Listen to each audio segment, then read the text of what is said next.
नमस्कार, मैं हूं आपके साथ नम्रता। दिल्ली के जंतर मंतर पर पहलवान बैठे हुए हैं। WFI के अध्यक्ष और बीजेपी सांसद ब्रजभूषण शरण सिंह पर आरोप लगा रही हैं, उनके इस्तीफे की मांग कर रही हैं और इसी के साथ साथ उन पर कार्रवाई हो, इस तरह की मांग लगातार पहलवान कर रही हैं। अपने मुद्दे लेकर जंतर मंतर पर जिस तरीके से पहलवान बैठे हैं, उनके समर्थन में कई नेता आ गए हैं। आपने केजरीवाल को देखा होगा, आपने हुड्डा को देखा होगा, इसके अलावा पप्पू यादव यहां पर पहुंच गए और अपनी राजनीति चमकाने की कोशिश करते हुए नजर आए। प्रियंका गांधी भी यहां से हुंकार भरती हुई नजर आई। दूसरी तरफ ब्रजभूषण शरण सिंह का भी साफ तौर पर कहना है कि आप कोई भी जांच करवा लीजिए, मैं हर तरह की जांच के लिए तैयार हूं। मेरे खिलाफ अगर सबूत मिलते हैं तो जो एक्शन आपको मुझ पर लेना होगा ले लीजिएगा, लेकिन मेरे खिलाफ आपको सबूत मिलेंगे ही नहीं। आर पार की लड़ाई देखी जा रही है और इन सबके बीच विनेश फोगाट ने अब अनुराग ठाकुर पर बड़े आरोप लगाए हैं। अनुराग ठाकुर भी अब इस पूरे विवाद में घसीट लिए गए हैं। विनेश फोगाट का साफ तौर पर कहना है कि इस मामले को दबाने की कोशिश अनुराग ठाकुर की तरफ से भी की गई है। दरअसल विनेश फोगाट ने केंद्रीय खेल मंत्री अनुराग ठाकुर पर कोई कार्रवाई नहीं करने और कमेटी बनाकर मामले को रफा दफा करने को लेकर निशाना साधा। उन्होंने कहा, हमने अनुराग ठाकुर से बात की थी और यौन उत्पीड़न के बारे में बताया था, जिसके बाद हमने अपना प्रदर्शन खत्म कर दिया था। फिर उसके बाद विनेश फोगाट ने आरोप लगाया और कहा, एक समिति बनाकर उन्होंने वहां मामले को दबाने की कोशिश की, कोई कार्रवाई नहीं की गई। इसके अलावा पहलवान बजरंग पूनिया ने भी ये कहा कि ब्रजभूषण कह रही हैं कि ओलंपिक के लिए कुछ नियम बनाए हैं और इसीलिए ये एथलीट्स विरोध कर रही हैं। बजरंग पूनिया ने साफ कहा कि नियम को लेकर हमें कोई आपत्ति नहीं है, जो हम आरोप लगा रहे हैं, जो हमारे मुद्दे हैं, उनको सुना जाना चाहिए। आपको बता दें, विनेश फोगाट ने आगे ये भी कहा कि ऐसे व्यक्ति के खिलाफ खड़ा होना बहुत मुश्किल है जो इतने लंबे समय से अपनी शक्ति का दुरुपयोग कर रहा है।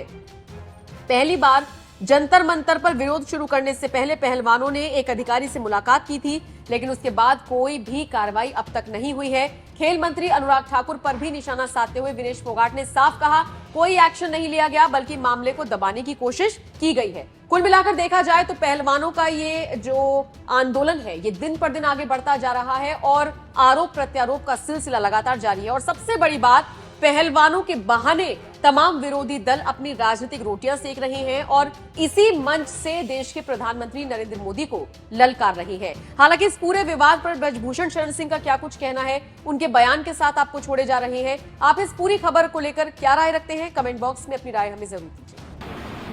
के सामने कल FIR करने की बात आई है और अभी यद्यप FIR की कॉपी मेरे पास नहीं है, लेकिन FIR हो ही गई होगी और उसमें मुझे कुछ गलत प्रतीत नहीं होता है। और जो जांच एजेंसी वर्तमान समय में दिल्ली पुलिस है, उस पर भी मुझे पूरा भरोसा है। मुझे किसी प्रकार से कोई शिकायत नहीं है और मैं पूरी तरह से निर्दोष हूँ और इन आरोपों का सामना करने के लिए तैयार हूं। जांच एजेंसी जहां भी उचित समझेगी, उसकी हर जांच में सहयोग करने के लिए मैं तैयार हूं। मुझे पहले भी भरोसा था, आज भी भरोसा है। सुप्रीम कोर्ट से ऊपर इस देश के अंदर कोई नहीं हो सकता है और सुप्रीम कोर्ट का आदेश सर्वमान्य है। इन लोगों की डिमांड लगातार बदलती है। अगर इनके पुराने बयानों को आप सुनेंगे तो ये जनवरी में इनकी मांग निकल करके आई थी कि अपने पद से इस्तीफा दें। मैंने उस समय कहा था कि पद से इस्तीफा देने का मतलब है कि मैंने इनके आरोपों को स्वीकार कर लिया। मेरा कार्यकाल लगभग पूरा हो चुका है। जब तक नई बॉडी नहीं बन जाती है, और अभी सरकार ने IO की एक कमेटी गठित की है, 3 लोगों की कमेटी गठित की है, जिसमें एक कोई हाई कोर्ट का जज होगा या सुप्रीम कोर्ट का जज होगा। उनकी देखरेख में 45 दिनों के अंदर चुनाव संपन्न होना है। चुनाव संपन्न होते ही मेरा कार्यकाल स्वतः समाप्त हो जाएगा। इस्तीफा कोई इतनी बड़ी चीज़ नहीं है, लेकिन अपराधी बनकर नहीं, अपराधी बनकर के नहीं, मैं अपराधी नहीं हूँ।